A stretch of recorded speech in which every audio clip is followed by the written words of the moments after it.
করছি বন্ধুরা, তোমরা সবাই ভালো আছো। তো আজকে আমি তোমাদের আলোচনা করব দশম শ্রেণীর যেটা আগস্টে যে মডেল অ্যাক্টিভিটি টাস্ক দিয়েছে সেটার সমস্ত একদম বাংলার প্রথম ভাষার মানে বাংলার যে একদম সমস্তটা পুরোটা একদম উত্তর সহ তোমাদেরকে তুলে দিয়েছি।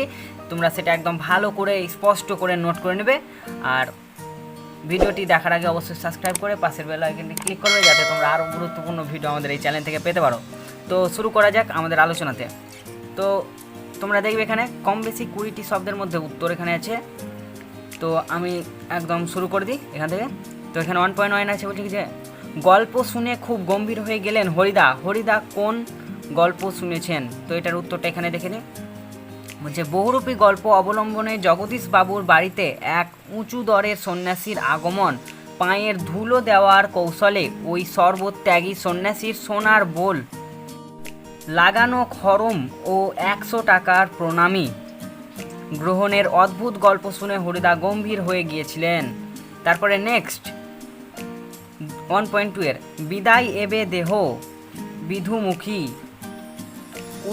উদ্ধতাংশে বিধুমুখী কে? তো বলছে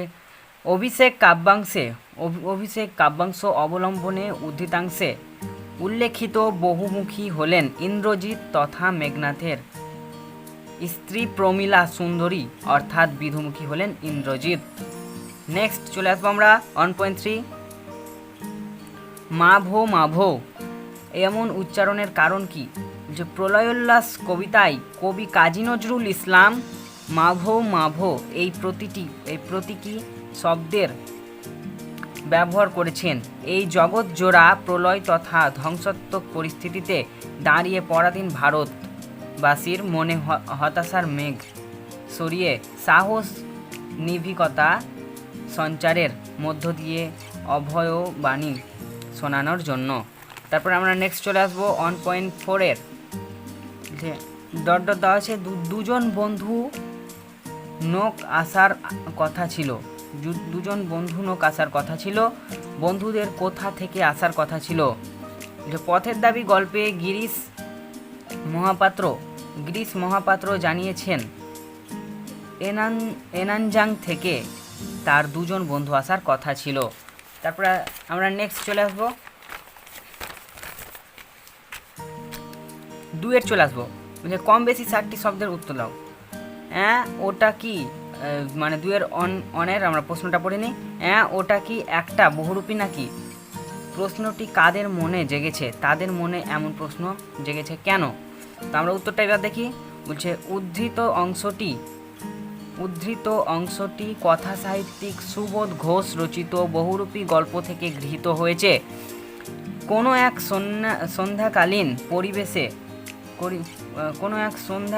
পরিবেশে শহরের জমজমাট রাস্তায় এক বাইজির রূপ দেখে শহরে নতুন আগত যে সমস্ত মানুষজন মোহগ্রস্ত হয়ে পড়েছিল তাদের মনে এই প্রশ্ন জেগেছিল। তারপরে দেখিনি ব্যস্ত শহরে সন্ধ্যা নামতেই বাইজির ছদ্মবেশে ধরে হরিদা বেরিয়ে পড়েন। রূপসী বাইজি রূপ দেখে পায়ের ঘুঙুরের মিষ্টি শব্দ শুনে শহরে আগত নতুন মানুষজনের মনে মোহের সঞ্চার হয়। কিন্তু রাস্তার পরিচিতি দোকানদার রূপসী বাইজির ছদ্মবেশের আড়ালে বহুরূপী হরিদাকে ঠিকই চিনতে পারে। হরিদার কাণ্ড দেখে রাস্তার পরিচিত দোকানদার হেসে ওঠে। তখন ওই সুন্দরী বাইজির রূপ নেশাগ্রস্ত ওই সমস্ত নবাগত মানুষজনের মনের গহীনে জমতে থাকা মোহ মুহূর্তে ভেঙে যায়।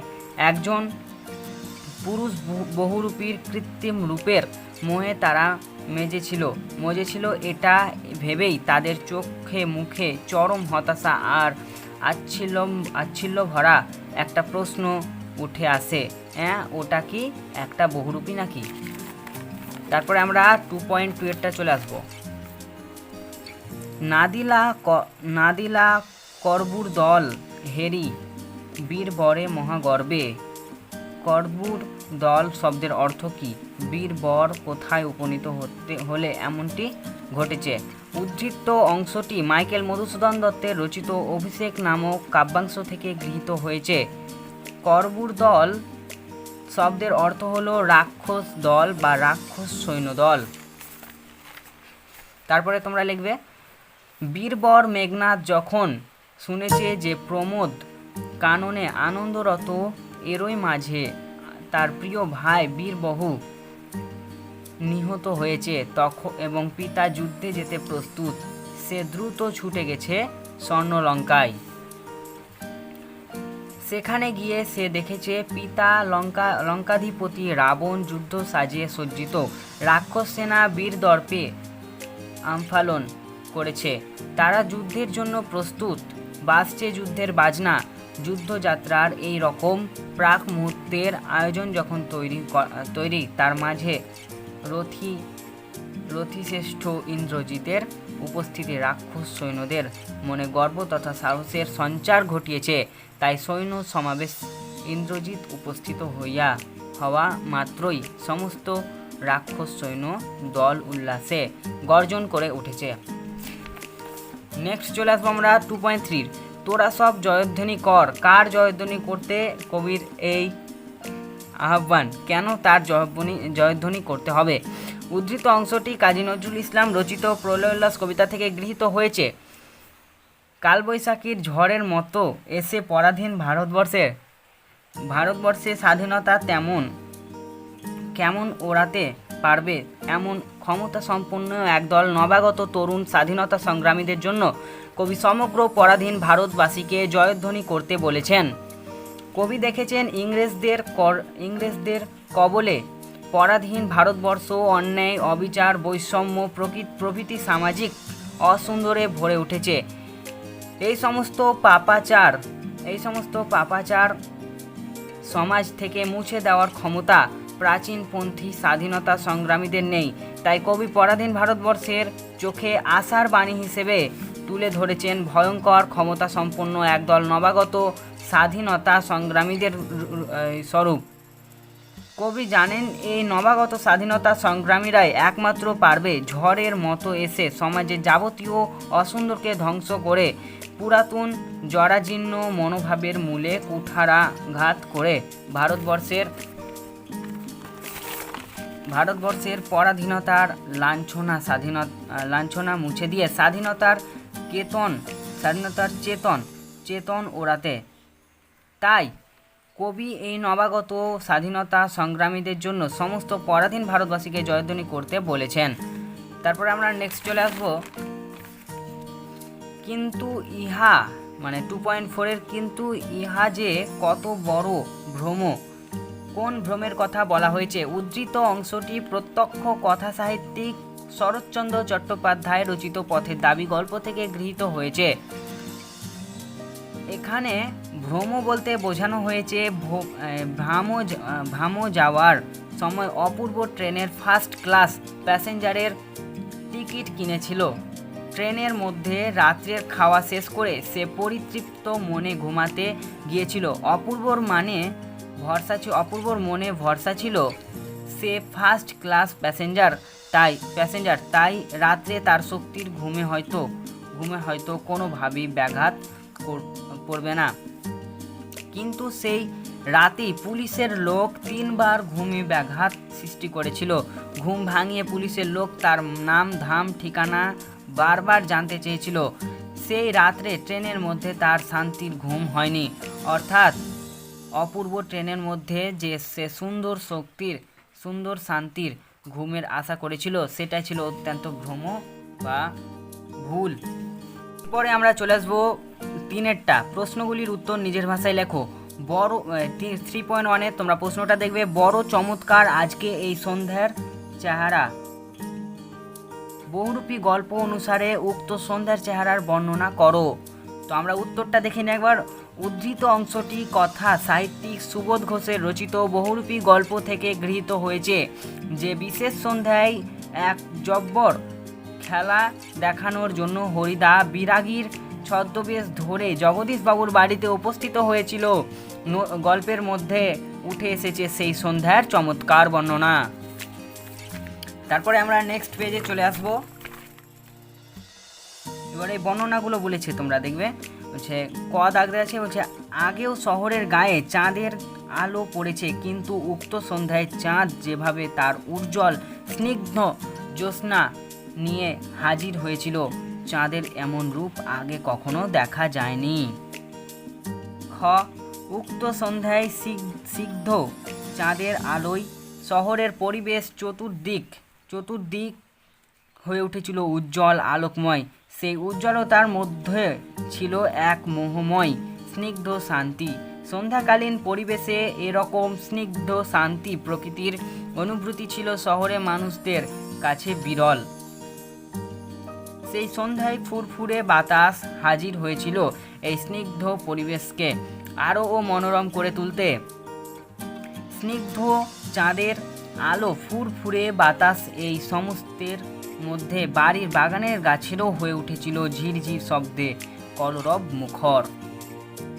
এভাবেই প্রকৃতির সমস্ত উপাদান মিলেমিশে উক্ত সন্ধ্যায় তৈরি করেছিল বড় চমৎকার এক সন্ধ্যার চেহারা। মানে এই সন্ধ্যার চেহারাটা কেমন ছিল সেটার বর্ণনা করে দিই, তোমরা একদম এটা পয়েন্ট করে লিখে দিবে।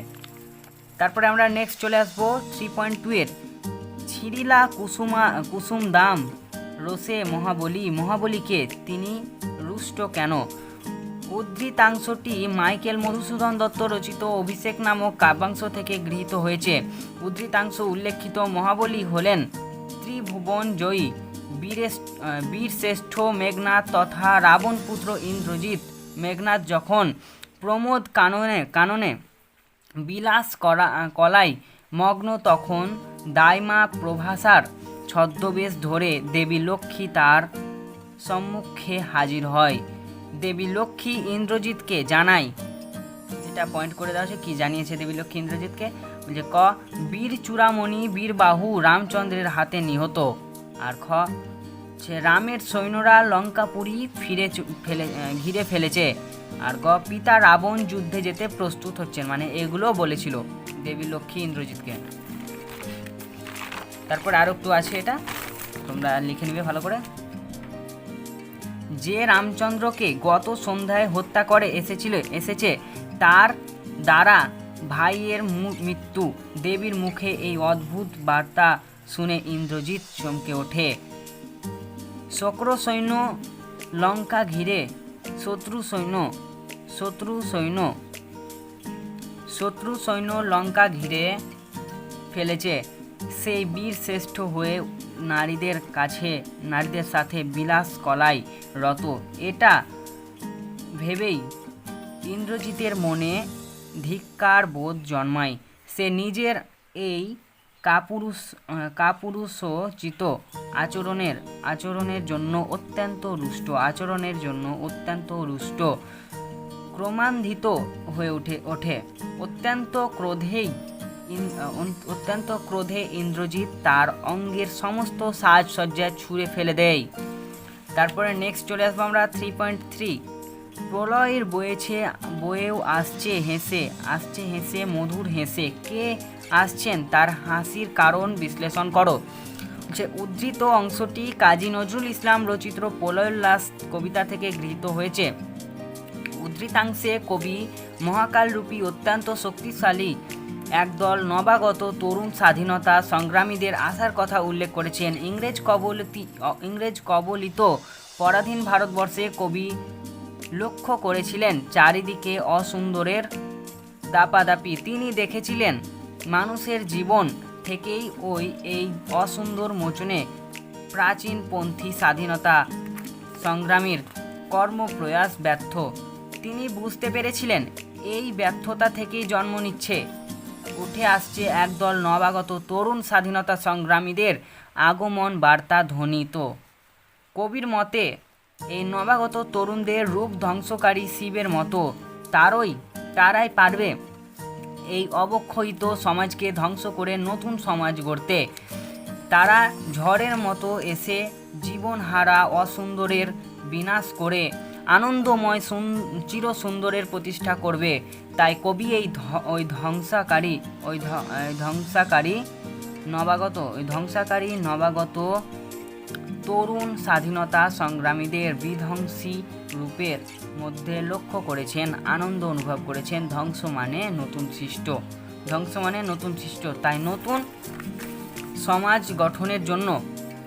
সমাজ গঠনের জন্যই বিধ্বংসীদের মুখে ফুটে উঠেছে মধুর হাসি। এই হাসির মধ্যেই লুকিয়ে আছে সমাজে সত্য শিব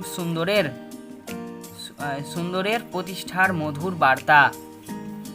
তারপরে 3.4 আমরা প্রশ্নটা একবার দেখব যে বাবুজি এসব কথা বলার দুঃখ আছে, বক্তাকে কোন কথার পরিপ্রেক্ষিতে সে এ কথা বলেছে? উদ্ধৃতাংশটি প্রখ্যাত কথা সাহিত্যিক শরৎচন্দ্র চট্টোপাধ্যায় রচিত পথের দাবি নামক গল্প থেকে গৃহীত হয়েছে। উদ্ধৃতাংশ উল্লেখিত মন্তব্যের বক্তা অপূর্বর বন্ধু প্রমিত সহকর্মী রামদাস তলওয়ারকর। একদিন টিফিনের সময় অপূর্ব তার সহকর্মী বন্ধু রামদাস তওয়ারকরকে পলিটিক্যাল সাসপেক্ট সব্যসাচী মল্লিককে গ্রেপ্তার করার নামে পুলিশের চরম আহাস্মিকার এই গল্প শোনায়। সেই গল্পে উঠে আসে বিরাট মাপের পলিটিক্যাল সাসপেক্টকে ধরতে গিরিশ মহাপাত্রের মতো নিরীহ সাধারণ মানুষকে ধরে উৎপীড়ন করে পুলিশের চূড়ান্ত নির্বুদ্ধিতার পরিচয়। অপূর্ব জানায় এই পুলিশরা আর নিজের আত্মীয় তথা বাংলা পুলিশ, তাই তাদের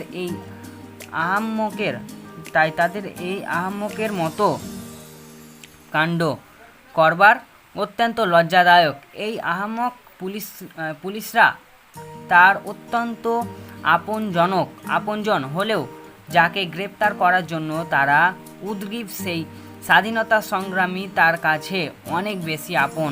কারণ যে মানুষটি তার সর্বশক্তি উজাড় করে এই পরাধীন ভারতবর্ষকে স্বাধীন করার জন্য উদ্গ্রীব সচেষ্ট, অপূর্বর কাছে তার সম্মান সব থেকে বেশি।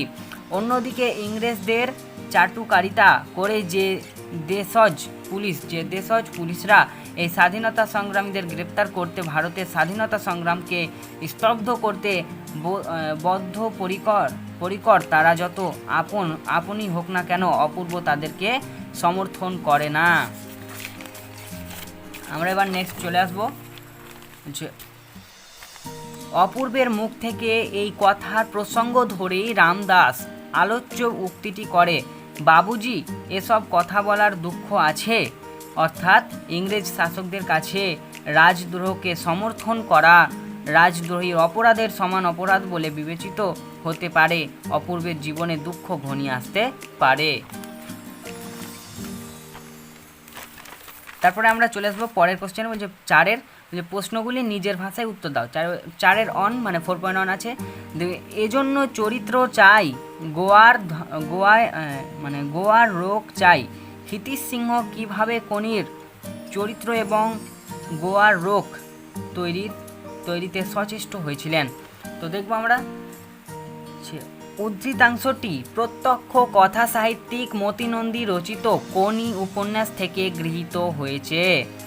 এক সাধারণ নিম্নবিত্ত পরিবারের মেয়ে হয়ে কোনির ভারত সেরা সাঁতারু হয়ে ওঠার পিছনে প্রধান কাণ্ডারি ছিলেন শিক্ষক ক্ষিতীশ সিংহ। চরিত্র নির্মাণ থেকে শুরু করে মনোবল নির্মাণ পর্যন্ত কোনির জীবনের সর্বস্তরে ক্ষিতীশ সিংহের অবদান ছিল অবিস্মরণীয়।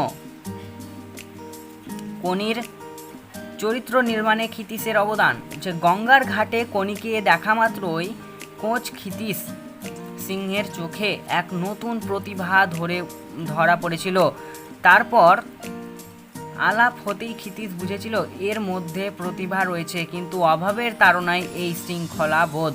তাই ক্ষিতীশ আকাশ থেকে আগুন ঝরলেও কোনির চলা যাতে না থামে তার জন্য অপ্রাণ চেষ্টা করেছিল কোনির চরিত্রে শৃঙ্খলা আনতে। তারপরে ক নম্বর এখানে দেখবে আমরা মানে কি চরিত্রগুলো কোনির। তো এখানে ক নম্বর আছে, প্রথমেই কঠোর অনুশীলনের ব্যবস্থা করেছিলেন কোনির জন্য। সকাল 6:30 থেকে 8:30 পর্যন্ত একটা ছকে বেঁধেছিলেন কনির সাঁতার শেখার সময়কে। তারপরে খ আছে ডিম কলা রুটি প্রভৃতি খাবারের লোভ দেখিয়ে কনিকে ঘন্টার পর ঘন্টা অমানুষিক পরিশ্রম করিয়েছিলেন। ক্ষিতিশ জানতেন খাবারের লোভ দেখিয়ে পরিশ্রম করানো এবং তা না দেওয়া তারপরে আমরা চলে আসবো তা না দেওয়া অন্যায়, কিন্তু সময় আর যন্ত্রণা এই দুটোর মূল্য শেখানোর জন্য এই ব্যবস্থা তিনি করেছিলেন। ক্ষিতিশ গ নম্বরে চলে আসবো। ক্ষিতিশ প্রীতিস্নেহ প্রীতি শাসন দুই প্রদান করেছিলেন কনিকে। পরিশ্রমে ক্লান্ত কনি ঘুমিয়ে গেলে তিনি পিতার মতোই স্নেহ দিতেন। আবার সাঁতার শেখার সময় অমনোযোগিতার লক্ষ্য করলে তিনি কঠোর শাসন করতেন। ঘ নম্বর এবার অভিভাবকের মতোই ক্ষিতিশ কনির থাকা খাওয়া কাজের ব্যবস্থা করেছিলেন,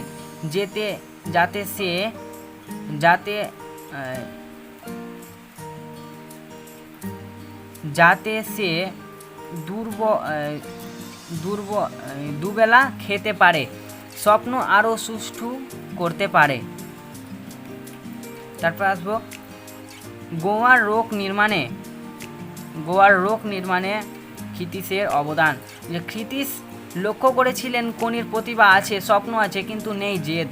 তাই বিভিন্ন উপায়ে ক্ষিতিশ কনির মনে আগুন জ্বেলে দিয়েছিলেন, যাতে সে কোনো বাধা অতিক্রম করে কোনো কিছুকে পাওয়ার তীব্র জেদ তৈরি হয়। তো কী প্রকার মানে করেছিল ওকে দেখে নেব আমরা। ক্ষিতিশ দারিদ্রতার কাছে পদে পদে হেরে যাওয়ার আক্রোশ কনিকে বুকের মধ্যে পুষে রাখার কথা বারবার শুনিয়েছিলেন। ক্ষিতিশ বারবার কনির সামনে অন্যান্য সাঁতারুর তুলনা রেখেছিলেন, যাতে অপরকে হারানোর একটা জেদ তৈরি হয় কনির মনে। গ নম্বর কনির জীবনে পাওয়া অপমানগুলিকে ক্ষিতিশ বারবার তাকে মনে করিয়ে দিয়েছিলেন। হিয়া অমিয়ার অপমানকে সামনে রেখে কনিকে শিখিয়েছিলেন সমস্ত বন্ধন যন্ত্রণাকে হারিয়ে দেওয়ার মন্ত্র। ঘ কনির জীবনে প্রত্যেকটা বঞ্চনা প্রতিবন্ধকতাকে ক্ষিতিশ একটা প্রতিশোধের মতো সামনে তুলে ধরেছিলেন, যাতে তার মনে প্রতিশোধের একটা আগুন তৈরি হয়। এরপরে আমরা চলে আসবো 4.2 এর খিদ্দা। এবার আমরা কি খাবো উদ্ধৃতাংশের আলোকে কনির যন্ত্রণাবিদ্ধ জীবনযাত্রার পরিচয় দাও। বলছে উদ্ধৃতাংশটি প্রথিত যথা কথা সাহিত্যিক মতি নন্দী রচিত কনি উপন্যাস থেকে গৃহীত হয়েছে। কনির জীবনযাত্রা পয়েন্ট করবে তোমরা। উপন্যাসের শুরুতেই বারুণীর দিন গঙ্গায় আম কুড়োনোর মধ্য দিয়ে আমরা কনির দারিদ্র পীড়িত যন্ত্রণা ক্লিষ্ট জীবনযাত্রার পরিচয় পাই। পরে একমাত্র রোজগেরে দাদার মৃত্যু যন্ত্রণাকে সামনে রেখে খিদ্দা এবার আমরা কি খাবো কনির এই নিদারুণ আর্তনাদের মধ্যে দিয়ে আরও স্পষ্ট হয়ে ওঠে কনির জীবনযাত্রার উপাখ্যান জানা যায়। এবার বলছে পয়েন্ট করেছে কনির জীবনযাত্রা। ক নম্বর পয়েন্ট করবে তোমরা। কনিদের 7 ভাই বোনের এক বিরাট সংসার, সেখানে খেতে না পাওয়ার যন্ত্রণা নিত্যসঙ্গী। বাবা যন্ত্রণায় মারা যাওয়ার পর কনির বড় দাদা কমল সংসারের দায়িত্ব ধরেছিল। হঠাৎ করে তারও মৃত্যু হলে কনিরা এখন চূড়ান্তভাবে আশ্রয়হীন, অভিভাবকহীন, নেই কোনো প্রকার খাদ্যের সংস্থান। তারপরে খ নম্বর পয়েন্ট করবে রোজকার দুবেলা খাওয়া কনিদের হয়ে ওঠে না। কাঁচা লঙ্কা, কাঁচা পেঁয়াজ, ফ্যান, সামান্য ভাত আর তেঁতুল, এইটুকুই তাদের সংসারের 5টি প্রাণীর বাঁচার উপাদান। তারপরে গ নম্বর পয়েন্ট করে তাদের জীবনযাত্রার মধ্যেও আছে নিদারুণ অভাবের ছাপ। বস্তির মধ্যে থকথকে নর্দমার পাশে কনিদের ঘর, সেই ঘরে আছে একটি মাত্র তক্তপোষ, চিটচিটে কয়েকটা বালিশ, একটি ঘরেই থাকা খাওয়া, সংসারের যাবতীয় কাজকর্ম। অর্থাৎ বেঁচে থাকার জন্য ন্যূনতম আশ্রয়টুকুও তাদের জীবনযাত্রায় নেই। তারপরে নেক্সট ঘ নম্বর পয়েন্ট আছে যে প্রত্যেক পদক্ষেপে অভাব ছিল কনিদের জীবনের চূড়ান্ত বাধা। এই বাধায় কনির দাদা কমলের সাঁতারু হবার স্বপ্নকে অকালেই পঙ্গু করে দিয়েছেন। কনির বাকি ভাই বোনের জীবনেও অভাবে নেমে এসেছিল শিক্ষা দীক্ষা রুচিহীন নিদারুণ শৈশব। তো বন্ধুরা, আজকের আলোচনা আমাদের এখান থেকেই শেষ হলো। তো তোমাদের যদি ভিডিওটি ভালো লাগে অবশ্যই একটা লাইক করবে এবং বন্ধুদের সঙ্গে অবশ্যই শেয়ার করবেন এবং